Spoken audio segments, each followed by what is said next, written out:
Electrochemical series, right the main application. विद्युत रासायनिक श्रेणी क्या होती है, इसलिए पूछा क्या है, right the two use of electrochemical series. तो आसान शब्दों में अगर मैं आपको बताना चाहूँ, उसके बाद मैं इसको नोटपैड पे ले लूंगा तो ज्यादा क्लेरिफाई हो जाएगा। मोटी मोटी बात मैं यहाँ पर आपको बताता हूँ। The series obtained by increasing metals on the basis of increasing इलेक्ट्रोपोटेंशियल negative value. कहने का मतलब ये है, विभिन्न धातुओं को उनके बढ़ते हुए मानक इलेक्ट्रोड विभव के नेगेटिव के बेस पर रखने से जो श्रेणी बनती है, जो सीरीज बनती है, उसे विद्युत रासायनिक श्रेणी अर्थात इलेक्ट्रोकेमिकल सीरीज कहा जाता है। In this series indicate the relative power of one metal to reduce ions of other metal. The element with the higher electropotential negative value is placed at the bottom of hydrogen with zero in the middle. इस श्रेणी में एक धातु के द्वारा दूसरी धातु के आयनों को अपचेत करने की सापेक्ष शक्ति का निर्देश मिलता है, अर्थात उसे जीरो इलेक्ट्रोड विभव वाला हाइड्रोजन, बीच में सबसे कम इलेक्ट्रोड विभव वाला नेगेटिव तत्व, उसके ऊपर रखा जाता है। And the element with the lowest electropotential is placed at the top.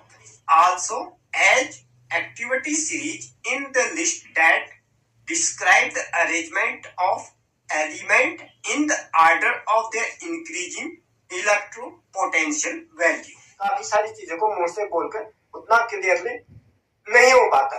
अगर मैं डिस्क्रिप्शन पे भी लिखता हूँ केमिकल फॉर्मूले जो है, एंड्रॉइड जो है उसको सपोर्ट नहीं करता, तो उसको लिखा हुआ ही ज्यादा अच्छी तरह से समझ में आता है। जिस धातु के मानक अपचयन विभव E0 का ऋणात्मक मान जितना ऊंचा होता है, उतनी ही उस धातु के धनायन बनाने की प्रवृत्ति होती है। फॉर्म इन द टेबल, धन विद्युतीय गुण उसमें उतना ही बढ़ते जाएगा। तो ज्यादा स्पष्ट आइए चलते हैं नोटपैड पर और इसको लिख करके कैसे लिखना है ये देखते हैं। As electrochemical series activity describe is a list that describe that arrangement of element in the of element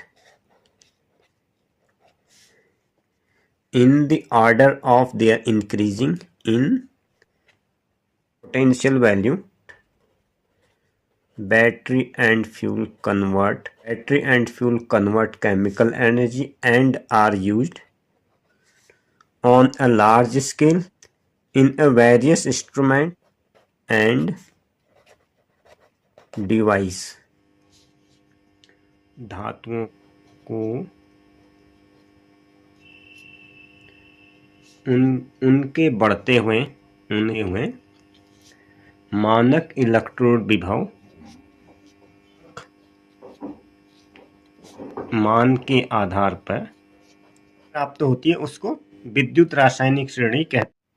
तो इस प्रश्न को आपको अपने नोटपैड पर इसी तरह से लिखना है। पहले इसकी डेफिनेशन आ जाएगी, फिर इसकी अभिक्रियाशीलता आ जाएगी, फिर इसके अनुप्रयोग आ जाएंगे। इसको आप अंग्रेजी या हिंदी माध्यम में जो भी आपके पाठ्यक्रम में परीक्षा का माध्यम होता है आप इस तरीके से लिख सकते हैं। लैंग्वेज का इतना महत्व नहीं है, लेकिन the main thing is the concept is clear, तभी आपको पूरे मार्क्स मिल जाएंगे। इसमें आपको पूरा डिस्क्राइब करना है। तो इसी तरह से आपको लिखना है, ज़्यादा लंबा चौड़ा लिखने की भी जरूरत नहीं, जितना पूछा गया है उतना ही लिखना है। मेन इक्वेशन लिख लेनी, आपकी हैंडराइटिंग साफ सुथरी होगी तो फायदा आपको ही होगा, आपको नंबर पूरे मिल जाएंगे। अदरवाइज क्या होता है, कई लोग हम देखते हैं स्टूडेंट को आता सब कुछ है, लेकिन लिखने में उनकी हैंडराइटिंग ऐसी होती है कि पढ़ने वाले की समझ में नहीं आती। तो रीडेबल लिखे, सुंदर इतना जरूरी नहीं है, but the main thing is readable. तो यहाँ तो हम अपने स्टूडेंट को नंबर देते हैं क्योंकि होम एग्जामिनेशन में हमको पता होता है स्टूडेंट को आता है, लेकिन बोर्ड एग्जामिनर आपको नहीं जानता, इसलिए आपको साफ साफ लिखना ताकि एग्जामिनर की पूरी समझ में आ जाए।